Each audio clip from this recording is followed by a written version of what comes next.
Magandang araw po sa bawat isa. Ito po muli ang inyong lingkod, Brother Paul Litose, pastor po dito sa Jesus Christ Baptist Church, Santa Maria, Bulacan. And welcome po sa ating Time in the Word. Ito po ay panahon na kung saan tayo nag-aaral ng salita ng Diyos sa patuloy na ikalalago ng mga mananampalataya, sa ikaliligtas ng mga kaluluwa, at lahat ng ito ay sa ikakaluwalhati ng pangalan ng ating Panginoon. Salamat po at kasama po namin kayo ngayon at nawa patuloy tayong matuto, lumalim sa pagkakilala, pagmamahal, paglilingkod at pananampalataya sa ating Panginoon at tagapagligtas.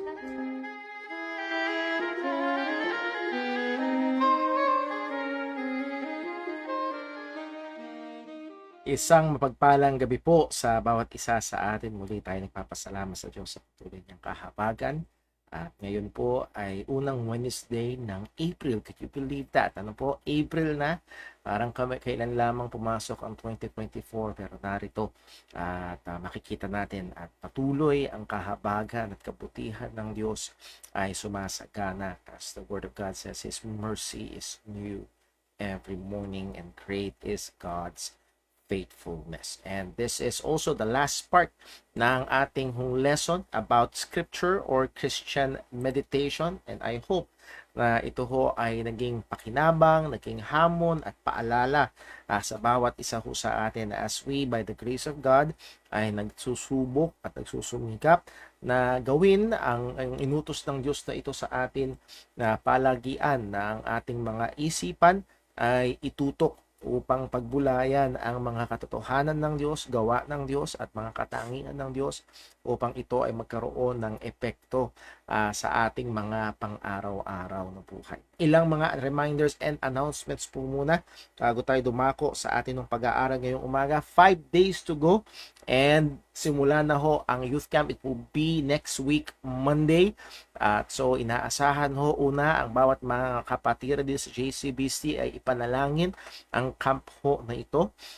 Panalangin natin yung ating mga young people at nawa ho ay ito'y maging kapaki-pakinabang sa kanila, and I'm very much impressed sa patuloy na effort and pagtutulungan ng mga kabataan ho ng ating iglesia para sa ikaayos ng mga pagpaplano at paghahanda para ho sa darating na youth camp. Pag-pray ho natin ang mga pangangaral ng salita ng Diyos, pag-pray ho natin ang kanilang mga activities and lessons.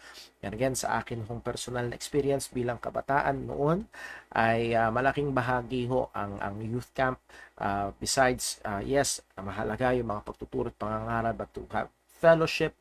Alala ko ng isang keen benefit sa akin noon is to have a view na okay, hindi ako nag-iisa, hindi kami lang, marami pang mga mananampalataya at nagbibigay yun ng certain na encouragement sa mga Kristiyano. And then also, inaasahan din ng ating mga kapatiran kung tayo ay available in those 3 days or one or half of those any day ng 8, 9, 10 April ay inaasahan na tayo ho ay makipagtulungan. At kung kayo ay pupunta, please let me know, or si Brother Daryl let us know para makita ho natin yung bilang ng mga inaasahan na include sa pagkain. Or kung sakali man na ayaw nyo na hong sumama doon, makapagbaon kayo ng inyong pagkain, yun din ho ay very much welcome. And then salamat din ho sa mga kapatiran natin sumuporta sa fundraising ho nila.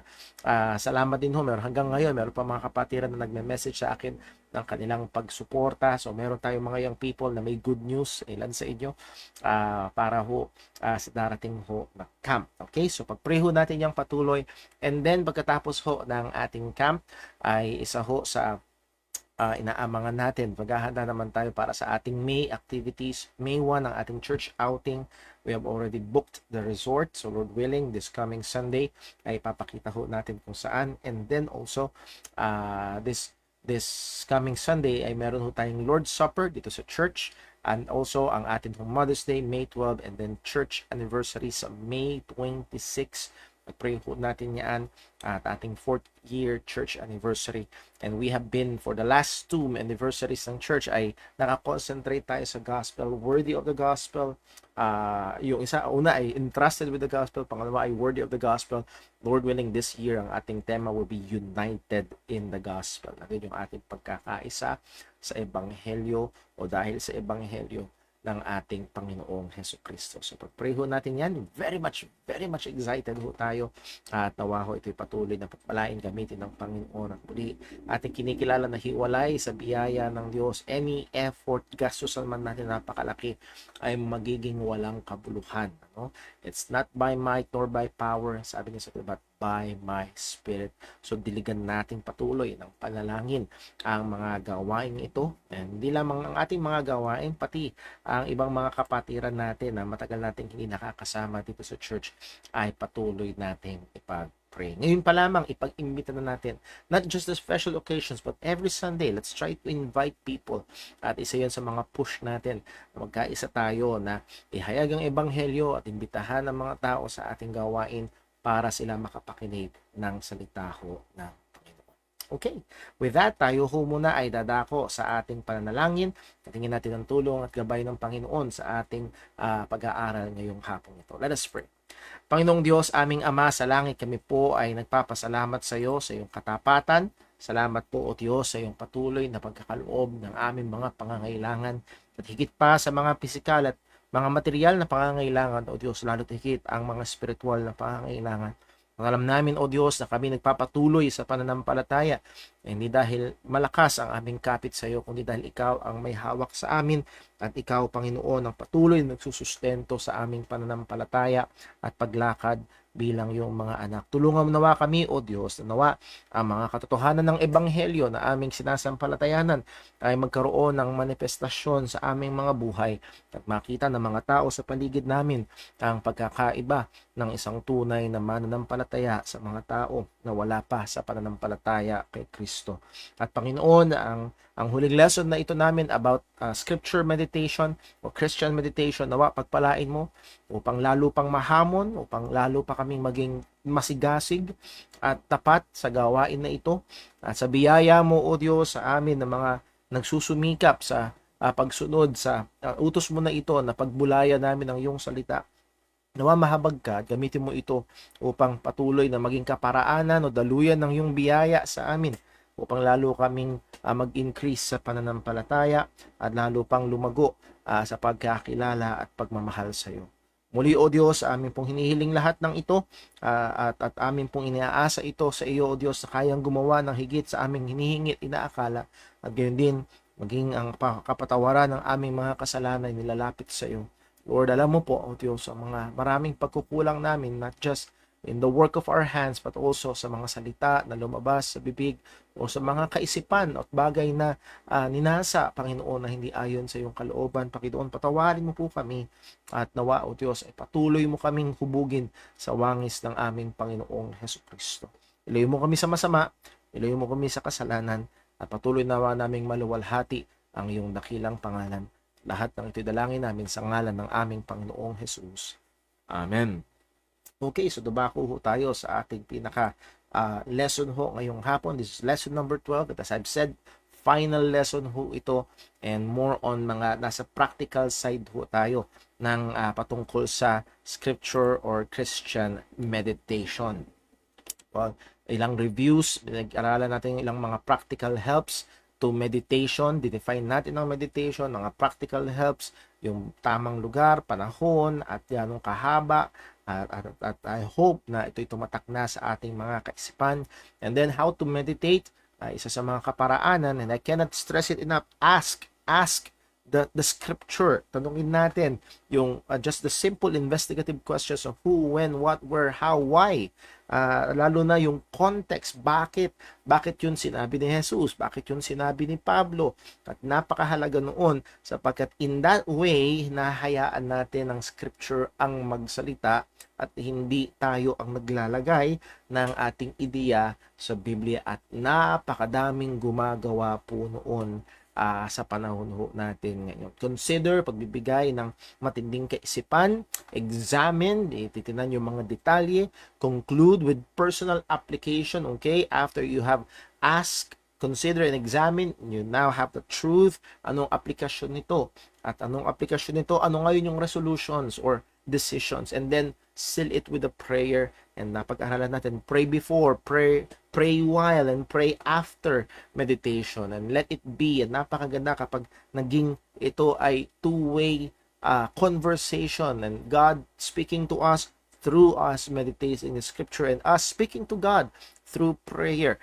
At nawa ito'y maging napakalaking maging napakalaking ano ba tamang salita?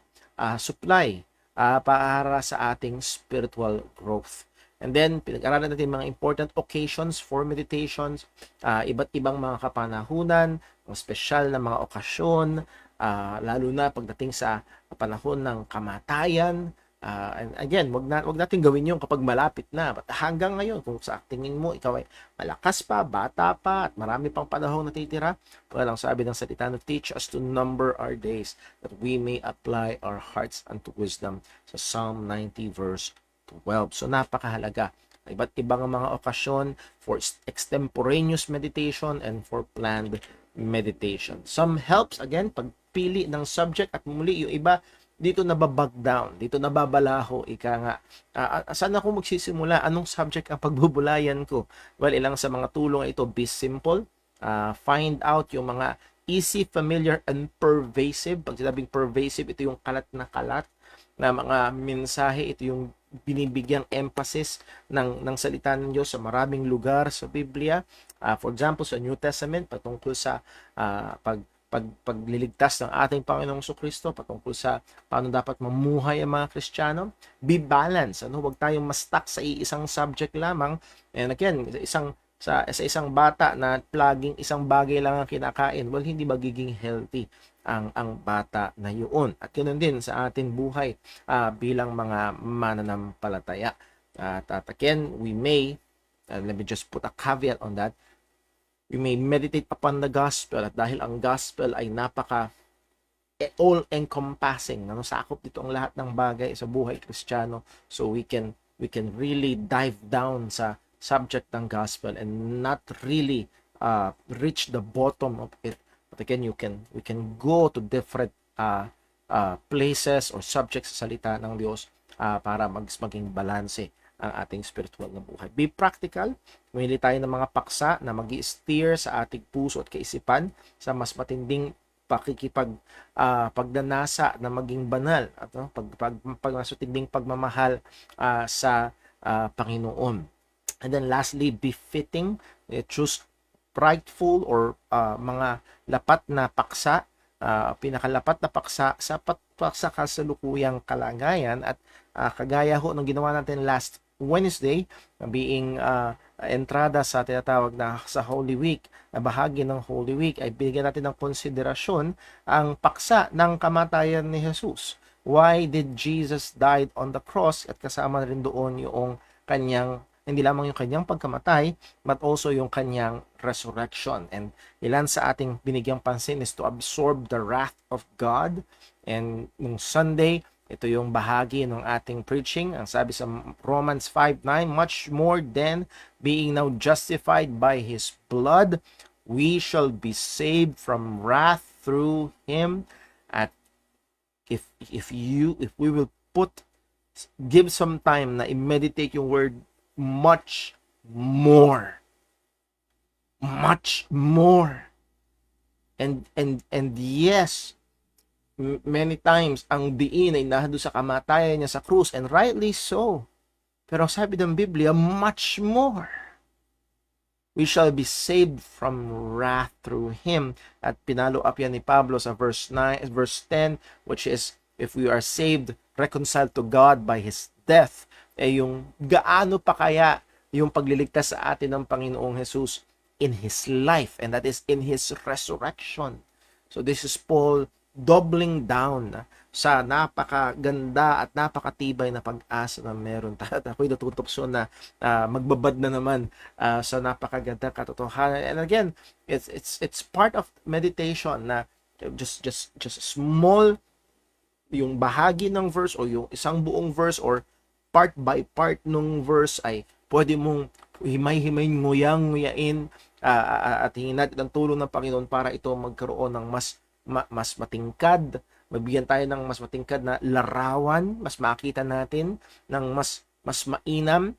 If you kung naranasan niyo na ho magpasukat ng salamin, ako naranasan akong magpasukat ng salamin, at iupo ka noong ophthalmologist sa isang upuan at merong poster doon at susubukan niyang sukatin ng grado mo at susuotan ka ng napaka-espesyal na ano ba tawag doon, na salam na frame na kung saan ilalagay niya ang iba't ibang mga sukat ng grado ng salamin upang makita kung alin yung pinakamalinaw at lapat na grado para sa iyo. And minsan ilalagay niya medyo malabo at hanggang sa luminaw hanggang sa pinakamalinaw. And hiniram ko lang ilarawan ho na yon para makita natin na yes, nababasa natin yung text na ito, but we can pray to the Lord, tulungan mo kung mas makita pa ito ng mas malinaw, makita pa ito ng mas ika nga sa mga termino sa panahon natin ngayon, 4K ang high definition, ang resolution, upang mas magkaroon ito ng effect, lasa sa atin buhay bilang mga mananampalataya. And then pinag-aralan din natin to secure our resurrection from the dead.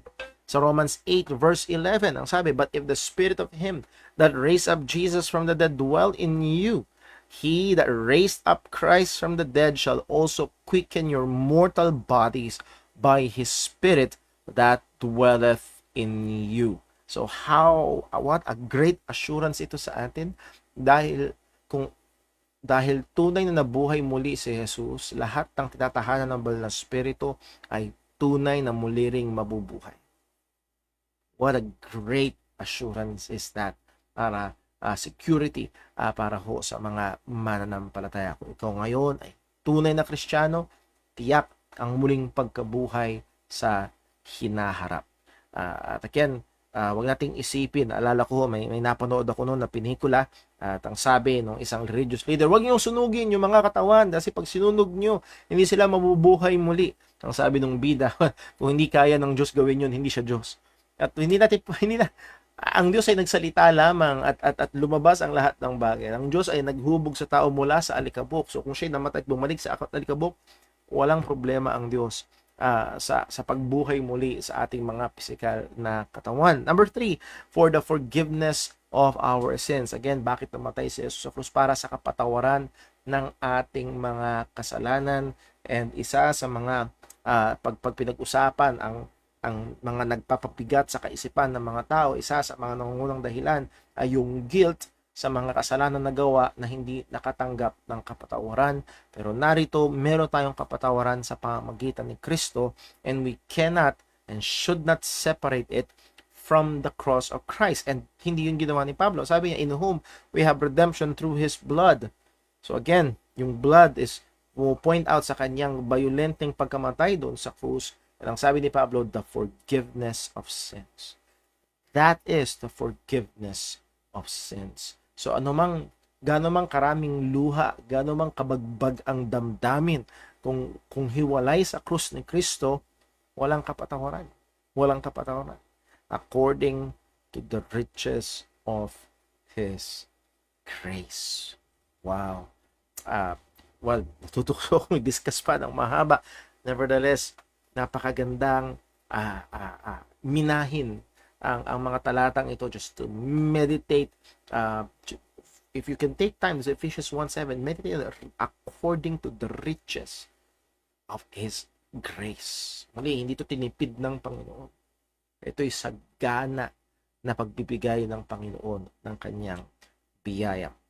And lastly, to make us holy, blameless, and perfect. Yes, in this lifetime we will never be, but through Christ, through the imputed righteousness of Christ, and through the working of the Holy Spirit, patuloy niya tayong binabanal, and ultimately, babanalin tayo ng Panginoon sa ating muling pagkabuhay.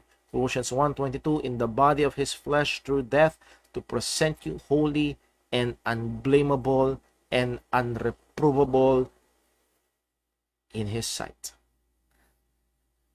Kung naalala niyo ho yung preaching last Sunday, therefore we conclude, therefore a man will not be justified by the works of the law in his sight, in the sight of God. Pero dito sa Colossians 1:22, ng mga mananampalataya ng Ebanghelyo will be presented holy, unblameable, unreprovable in God's sight. Wow! Wow! Ah, hindi natin matutuyo ang balon na ito. Lalo na kung napakaganda, lalo na kung ikaw bilang mananampalataya ay dumadaan sa matinding labanan sa kasalanan. What a source of encouragement and lakas para magpatuloy sa pakikipaglaban. Meron kang sure victory at the very end. Ikaw ay nasa pananampalataya. And again, kung inyo naalala, nirecommend ko itong 4 na points na ito ay binigay ni John Piper sa kanyang libro The Passion of Jesus Christ. And these are 52, if I remember correctly, 52 meditations about why Jesus Christ, 50 or 52, why Jesus Christ died on the cross. So, highly recommended.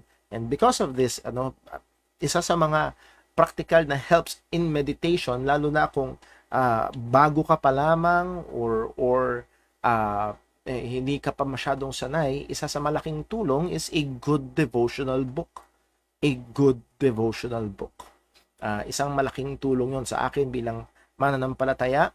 Malaking tulong ng mga libro at kasama dito ang mga devotional books. And dito tayo mayroong pagkakataon na kahit yung mga unang mananampalataya sa atin ay maaari nating mabasa yung mga sinulat nila 200, 300 years ago. Kung paanong mga mananampalataya 50 years from now, hopefully available pa rin ang Facebook.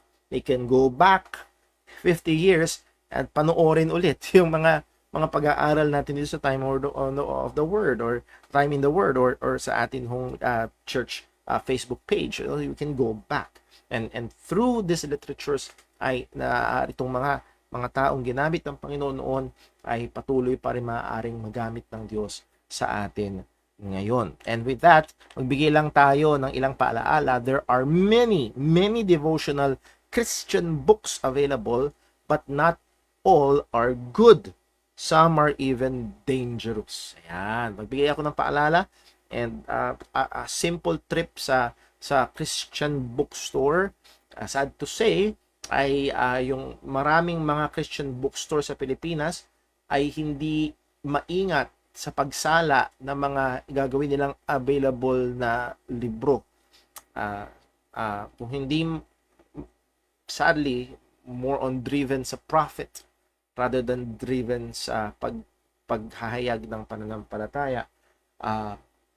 Pero just a trip sa ilang mga bookstores or Christian bookstores ay makikita ho natin maging sa maaaring hindi Christian bookstore, maaaring yung mga meron tayong mga kilala, Pandayan o kaya National Bookstore. And there are areas doon na merong quote-unquote Christian books at madalas meron doon mga devotional Christian books. As I've said, hindi lahat ay Christian at hindi lahat ay maganda at yung iba ay mapanganib pa sa pananampalataya. So maging maingat po tayo. And to guide us, kung sakali man na magdidesisyon kayo, Brother Paul, gusto kong mag-engage sa ganitong pagme-meditate at kailangan ko ng tulong at isang malaking bagay nga itong mga sulatin na ito, paano ang pwedeng paraan ng pagpili.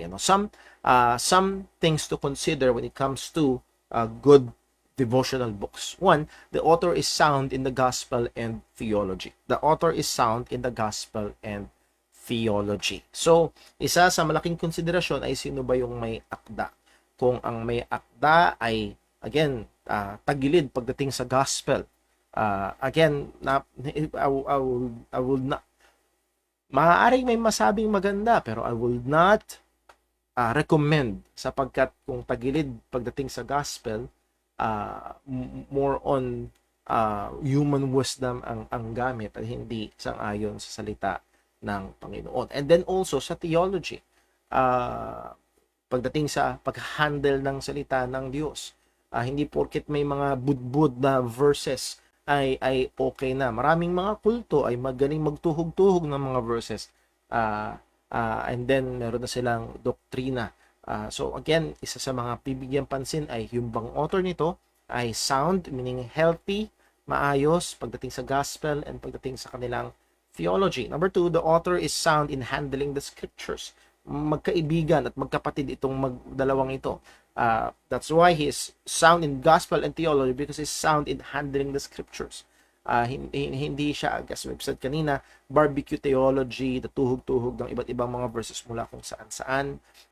Kung hindi hinahandle ng tama, as Paul said, rightly dividing or rightly handling the scriptures, at nahandoon dapat yung pagbabantay natin sa bagay na. Number next, the author faithfully applies the truths of scripture to life and situations that will not be contradictory to other truths or commands in the Bible, the context of the passage, or the intent of the Bible writer. Yan, medyo mahaba, pero importante ho ito. Ang author, okay, may truth. Pero paano niya ina-apply itong truth na ito?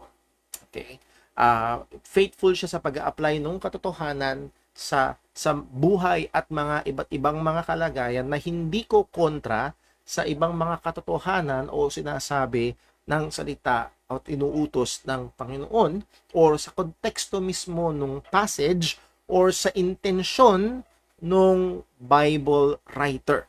Ayan. So para mas maging malinaw sa atin, magbibigay ako ng halimbawa. At ito yung madalas nating ginagawang halimbawa dito sa ating church. For example, kilala ang Luke 1:37, at minsan makikita mo pa yan sa mga jeep na alala ko, nakita ko. So, with God nothing shall be impossible. Walang imposible sa Diyos, and we say amen. We say amen. But the problem is this text or verse has been often taken and applied out of context and totally contradictory to the intent of the speaker or the author. Walang pakialam kung ano ang context, at ginagamit madalas taliwas sa kagustuhan ng author. Madalas, often used to imply that God is ready to grant or fulfill your desires, dreams, and goals. Just have enough faith. Tiwala ka lang. Keep on keeping on kay God. Nothing is impossible kay Lord. Ang mga pangarap mo, ang mga plano mo, ang mga mithiin mo sa buhay, walang imposible sa Diyos. And it's totally contradictory do sa passage.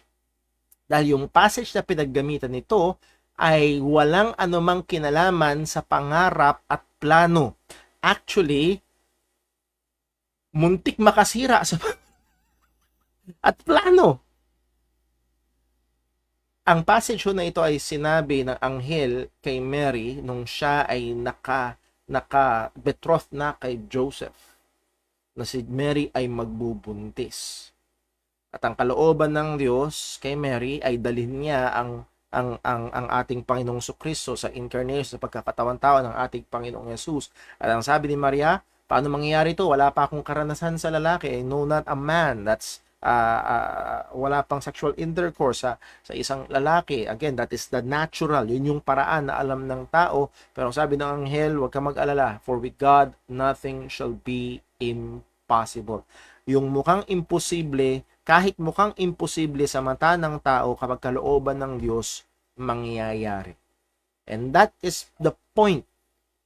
Yung kalooban ng Diyos ang punto ng verse na ito, hindi kalooban ng tao. Muntik pa ngang hindi matuloy ang kasal dahil pinag-isipan ni Joseph na hiwalayan si Maria. Wow, what a scandal itong nangyayari na ito, na hindi pa nagsasama, buntis na. What a danger. Literally sa buhay ni Maria, sapagkat sa batas ng lumang tipan, kapag ang babae ay nabuntis ng hindi pa kasal, that's death penalty. Pagdating sa fornication sa batas ng lumang tipan, that's very, very dangerous. Pero sabi ng anghel kay Maria, with God nothing shall be impossible. Sa tingin mo imposible, nagawin ng Diyos ang kanyang kalooban ng Diyos magaganap. So, at ang punto ito, marami ang gumagamit ng verse na ito, totally contradictory. Ina-apply nila para sa kalooban ng tao, at ang Diyos ay lingkod para mangyari ang kalooban ng tao. totally opposite sa intensyon ng verse na ang tao ay lingkod para mangyari ang kalooban ng Diyos. At kahit imposible sa tao, posible sa Diyos. Yun ang punto ng verse. Wala itong kinalaman sa kalooban ng tao kung hindi para mangyari ang kalooban. So muli, mag-ingat ho tayo sa mga devotional books. And they will use verses, sounds Christian, pero hindi sound, hindi maayos sa pag-handle ng salita ng Panginoon. So, be careful sa bagay na yon. Be careful lalo na kapag parang malapit-lapit sa charismatic way of pakikinig sa Diyos, pakikinig sa Diyos na hiwalay sa salita ng Diyos, parang sa mga extra supernatural na mga paano bang salita, experiences, dreams, yung mga ganyan-ganyan, and I've encountered, nakapakinig na ako, nakabasa na ako ilang mga ganon, more on experience rather than the Word of God. So be careful. Hindi lahat ng Christian books sa Christian bookstores ay Christian. At hindi lahat ng devotional books ay pantay-pantay. So, be careful on that. Now, that being said, let me suggest na sabi natin itong The Passion of Jesus Christ.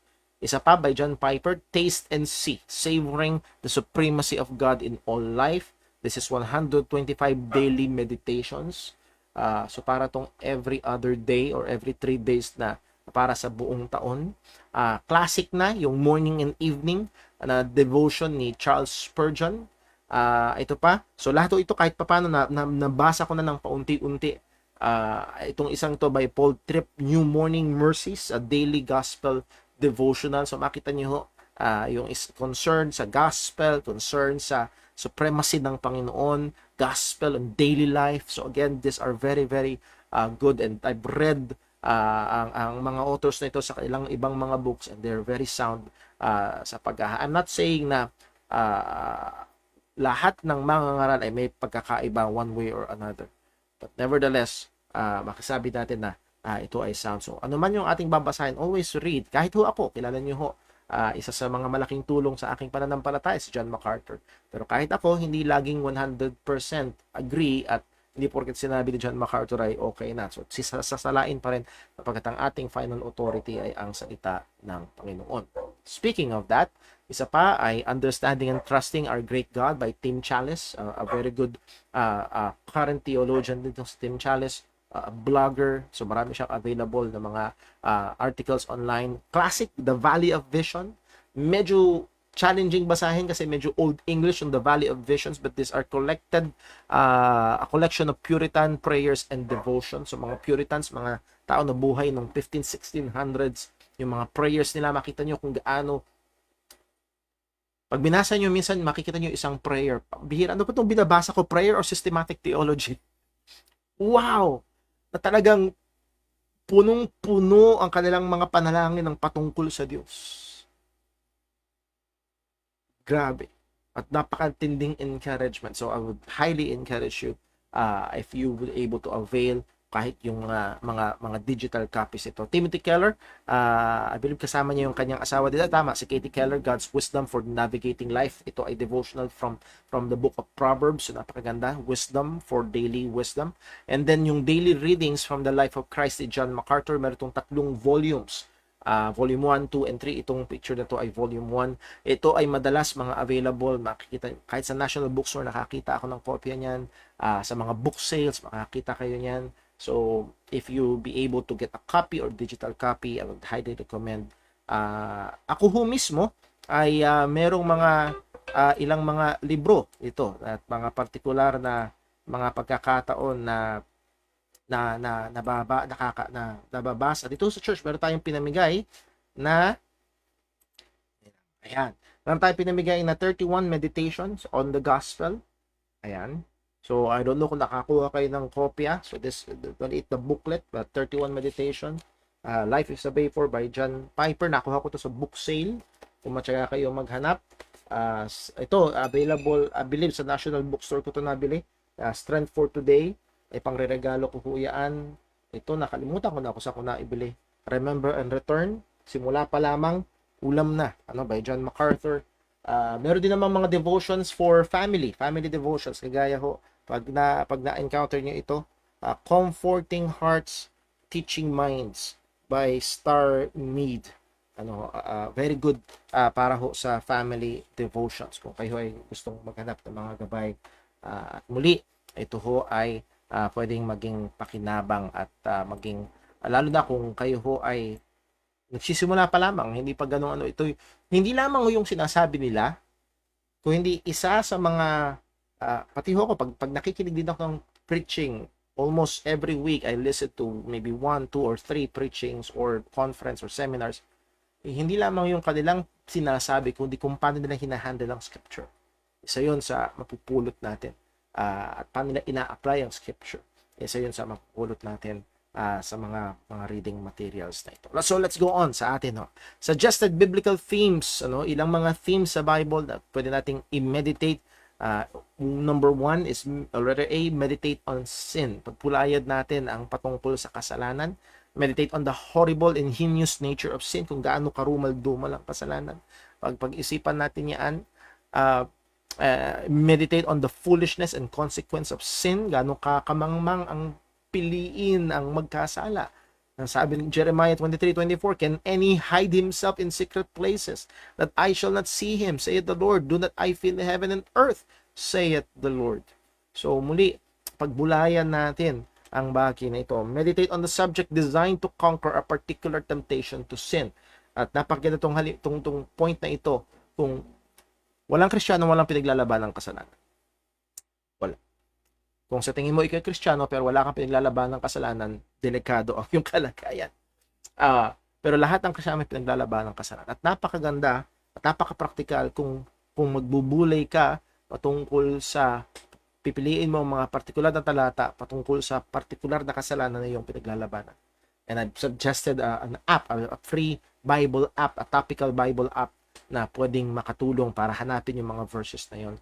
It's very, very good. Letter B, meditate on God and His attributes. So medyo general ito, magbulayan ang Panginoon at patungkol sa kanyang mga katangian. Let me just read itong quotation mula kay Spurgeon. And if I remember, sinabi niya ito kung hindi siya 18 or 19 years old si Spurgeon yung sinabi niya ito. Sabi niya, there is something exceedingly improving to the mind in a contemplation of the divinity.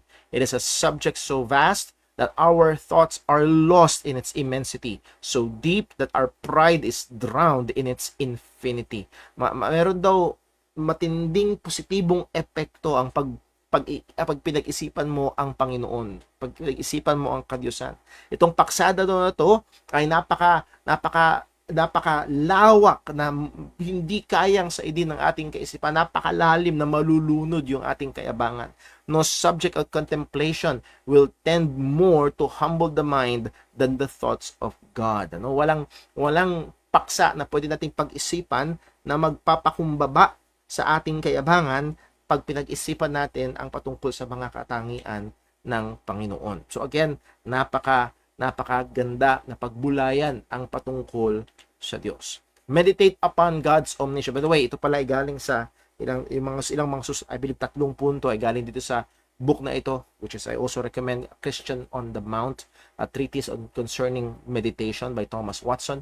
Meditate on God's omniscience. At dito sa book na ito, nag-suggest siya ng mga topics about meditation na pwedeng bigyan pansin. Pagbulayan ng patungkol sa pagiging omniscient, all-knowing ng Panginoon. Bakit daw? It would be a bridle to check to restrain us from sin. Will the thief steal when the judge looks on? Magnanakaw daw ba yung magnanakaw kapag alam niya yung hukom o yung pulis na katingin? Again, just to be reminded that God knows. God knows. Nagbabalak kang mangopya, God knows. May tinetext ka na hindi mo dapat i-text, God knows. May pinapanood ka na hindi mo dapat panoorin, God knows. Alam ng Panginoon. Meditation on His omniscience would make a Christian sincere both in his actions and aims. Bakit? Magiging mas sincero. Alam ng Diyos hindi lamang yung gawa ng ating kamay, kundi yung pakay ng ating puso ay alam ng Diyos. alam ng Panginoon. Only a fool would dare to be a hypocrite before God. Letter B, meditate on the holiness of God. Yung kabanalan ng Panginoon. God's holiness is that whereby His heart rises against sin as being most diametrically opposite to His essence. Ang kabanalan daw ng Diyos, ito yung kanyang pagkamuhi sa kasalanan, sapagkat ang kasalanan ay laban sa Panginoon. Benefits nito, it will be a means to transform us into the similitude and likeness of God, as God commanded us, be holy for I am holy. So if we strive to be holy, magandang bigyang pansin ang kabanalan ng Panginoon. I-meditate ito. It will create in us a greater hatred for sin. Mas magbigay ito sa atin ng pagkamuhi sa kasalanan, at napakalaking pagkakaiba yung taong hindi lang gumagawa ng kasalanan kasi baka mahuli, kaysa sa taong namumuhi talaga sa kasalanan. Magkaiba ho yun. C, meditate on the wisdom of God. Yung karunungan ng Panginoon, pagbulayan natin. Meditation on God's wisdom would sweetly calm our hearts. Na ang Diyos ay marunong sa lahat. Perpekto ang kanyang karunungan. Kapag nakita natin ang mga bagay sa paligid na nangyayari ay masama, nakita mo yung nangyayari sa Myanmar, nakikita mo yung nangyayari sa kanina nagkaroon ng lindol sa Taiwan, 7.4 magnitude. Nakatingin ka sa paligid at maalala mo ang Panginoon na may hawak ng lahat ng bagay. He is wise. He is wise. At maaari natin maipaliwanag kung bakit natin masagot hindi natin masagot kung ano ang dahilan, pero magpapahinga tayo sa katotohanan na ang Diyos ay marunong sa lahat. When things go badly with us in particular, okay? Iba yung nakatingin ka sa labas, medyo hindi masyadong personal, pero kapag sa atin na nangyayari, yung mga bagay na hindi maganda. Pag hindi maganda yung report o yung diagnosis ng doktor, pag hindi maganda ang nagiging sitwasyon sa pamilya o sa trabaho o pamanding mga bagay, the meditation ng God's wisdom will rock our hearts to quiet. Yung word na rock dyan, parang nirarock yung baby, parang hinihili. Ayan. It will ihele ito sa ating mga puso hanggang matahimik yung ating naguguluhang puso. So kung ikaw ay very much anxious sa maraming bagay, try to meditate upon the wisdom of God. The wise God has set me in this condition, and whether health or sickness, His wisdom will order it for the best, because we know that all things work together for good. Yes, hindi mawawala yung kirot ng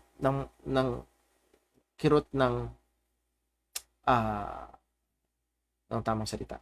Kirot ng damdamin or kirot ng sakit dahil sa sakit. Pero magkakaroon at pwede magkaroon ng kapayapaan sa puso. Meditate upon the wisdom of God. Meditate upon the omnipresence of God. Ang Diyos ay nasa lahat ng dako. Psalm 23 verse 4, yea, napakaganda. Though I walk familiar, though through the valley of the shadow of death, I will fear no evil. Why? Hindi dahil malakas ang aking pananampalataya, for thou art with me.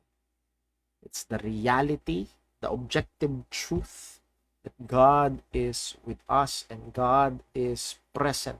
Yes, ay present siya sa lahat ng dako, lalo na in a special way, ang Diyos ay present sa mananampalataya at nakatahan ng banal na Espiritu sa mga Kristiyano. Meditation on the real presence of God will give peace and security in any situation we encounter. And meditation on the presence of God should be a great deterrent for any sinful thoughts and actions. Again, kung ikaw ay naalala ko nga na sa Amerika, nagdadrive ako, pagtingin ko sa rear view mirror, may pulis sa likod, chinek ko agad lahat, nasa tamang linya ba ako? Okay ba yung bilis ko? Because may pulis sa likuran. To meditate upon the omnipresence, that God is present. At meron kang theologian, yun ang definition ng fear of God. It's God being aware of God, or God awareness. You're aware of God. He is present. He knows and He sees. Nandyan siya, alam niya at nakikita niya. At yun ay magde-develop sa atin na magkakaroon ng takot sa Panginoon. Number next, meditation on the attributes of God. Sabi nga natin kanina, pagbubulay sa mga katangian ng Diyos. Nabigay tayo ng ilang mga example. Meditation on the attributes of God will produce in us a heart and life of worship. Ayan, saktong-sakto, pinag-aaralan natin sa ating Sunday School about worship. Napakaganda na pagbulayan natin ang patungkol sa mga katangian ng Diyos. Romans 11 verse 33, oh, the depth of the riches both of the wisdom and knowledge of God. So here is Paul being amazed at the knowledge and wisdom of God, and how unsearchable are his judgment and his ways fast finding out. For who hath known the mind of the Lord, and who hath been his counselor, or who hath first given to him that it shall not be recompensed unto him again? For of him, and through him, and to him are all things. Anong lundo nito? To him, to whom be glory forever. Amen. So here is Paul being amazed at the knowledge of wisdom ng Diyos, particularly about salvation with regards to maging sa kalagayan ng Israel. Actually, sa susunod natin pag-aaral sa Romans chapter 11 na tayo. And pagkamangha niya sa karunungan ng Diyos sa paggawa niya ng kaligtasan, he exploded in worship. Siya pumutok sa pagsamba, sa pagpuri sa Panginoon. Again, meditation, the attributes of God will produce in us a heart and life of worship. Meditation, the attributes of God, Lamentation 3:21, sabi, this I recall to my mind, therefore have I hope. It is of the Lord's mercies that we are not consumed, because his compassion fail not. They are new every morning. Great is thy faithfulness. I recall to my mind. Inaala-ala ko to sa aking kaisipan. God's mercy, God's compassion, God's faithfulness. Anong resulta? I have hope. Isaiah 26 verse 3, thou wilt keep him in perfect peace, whose mind is stayed on thee, because he trusteth in thee. Napakagandang text ho ito, lalo na sa pagpapayo natin. Madalas, ang ating kaisipan ay nakatutok sa problema at hindi nakatutok sa Diyos. I'm not saying na huwag natin pag-isipan yung problema. Pero, tignan natin, pagkulayan natin ang Diyos na ating sinasamba. Ang Diyos na may hawak sa lahat ng bagay, maging sa problema na ating daladala. Meditation upon God, His perfect attributes will give hope and peace in whatever situation we are in. At muli, we can go on and on sa napakaraming mga katangian ng Diyos, but I just gave some examples, and hopefully, ito ho ay magbigay sa atin ng appetite, gumising at magpakita sa atin, oo nga, ating pagbulayan, magandang pagbulayan, dapat pagbulayan ang mga paksa na ito, mga talatang ito, at mga bagay na ito na sinasabi ng salita ng Panginoon. So dito matatapos ang atin hong lesson about scripture meditation. Lord willing, the following weeks, magsisimula tayo ng bagong serye po ng pag-aaral. Tingnan ko lamang po sa ating comment section kung meron ng tanong or comments. Wala naman po.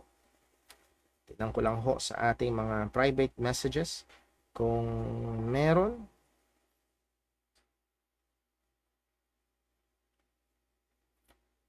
Natanong po si Brother Boy, ang wrath of God, ito ba ay tribulation or condemnation? Well, both are described to be the wrath of God. Yung 7 years of tribulation, it's the pouring off the wrath of God dito sa mundo, but meron pa rin sa Revelation 20 na kung saan yung puot ng Diyos, yung purong puot ng Diyos, magpasawalang hanggan ay dadanasin. That's eternal condemnation. So both are pagdating sa Kristiyano, we are saved from wrath. Both sa mga mananampalataya. It doesn't mean na indifferent na ang Panginoon pagdating sa kasalanan ng Kristiyano. Kaya nga siya ay ating tapat na Ama sa langit, nadidisiplina niya. It still displeases God pag nagkakasala, but we are not anymore subject under the wrath of God sapagkat bayad ng ating mga kasalanan sa pamamagitan ng ating Panginoong Jesus. Second question po ni Brother Boy, ang sabi po niya, kung ang nagtuturo ay obviously hindi nagtatapat sa Diyos or not rightly dividing the word, baka hindi yun dapat pakinggan pa kasi wala siyang approval ng Diyos. Diba? Yes, as we have said kanina, pagdating sa particularly sa pagpili ng devotional books, if you remember, sound ba siya sa kanyang gospel and theology? and then sound ba siya sa pagka-handle ng salita ng Panginoon, at ito ay talagang magkalapit na bagay. At kung hindi siya sound sa pag-handle ng salita, why read? Napaka mapanganib. At lalo na kung ang magbabasa ay hindi ganun kahasa. I've heard some professing Christians na noon ay hangang-hanga kay Soriano. Well, lahat ay may sagot. Again, hindi may sagot pero hindi tama ang sagot. Dahil hindi siya mahusay. Mahusay siya magmemorya, mahusay siya mag-present, pero hindi siya mahusay mag-handle ng salita ng Panginoon, particularly about salvation. So muli, ako rin ho, pagdating sa, hindi ko lahat pinakikinggan ko, hindi lahat binabasa ko I try to filter, and I have experience para bang sa mga mangangaral din. Meron tayong napakinggan o ayos siya mag-handle ng salita ng Panginoon. Though hindi yun ibig sabihin hindi ka na mag-filter, pero pa rin filter. Sabi nga kanina sa akin personally, pagdating kay John MacArthur ay nagiging sinasala pa rin, at ang otoridad pa rin natin walang iba kung hindi ang salita ng Panginoon. With that, tayo po ay dumako sa pagtatapos ng atin hong time in the Word ngayong araw na ito. Let us pray. Panginoong Diyos, aming Ama sa langit, salamat po sa katapatan mo, O Panginoon. Salamat po sa salita mo na pwede naming pagbulay-bulayan at dapat naming pagbulayan. Salamat, O Diyos, at nagbigay ka ng kaparaanan ng iyong biyaya sa amin na napakayaman, napaka-epektibo. At muli, O Diyos, tulungan mo kami sa pagsusumikap dito. Bigyan mo kami ng tamang motibo. Lord, pagpalain mo ang mga pagsusumikap ng iyong mga anak na sundin at ganapin ang iyong kalooban. Ito ay lalo magdulot ng patuloy na pag-advance sa pananampalataya at sa pagmamahal at paglilingkod sa iyo. Ingatan mo kami, tulungan mo kami at sa magdamag na ito, natuloy mo po kaming gamitin. Sa ngalan ni Jesus na po ang aming dalangin. Amen. Muli ho mga kapatid, nawa ay Lord willing, see you this coming Lord's Day, at patuloy natin ipag-pray ang atin hong parating na camp na i-host ng ating church. Pag-pray natin yung ating mga kabataan. God bless po. Magandang gabi.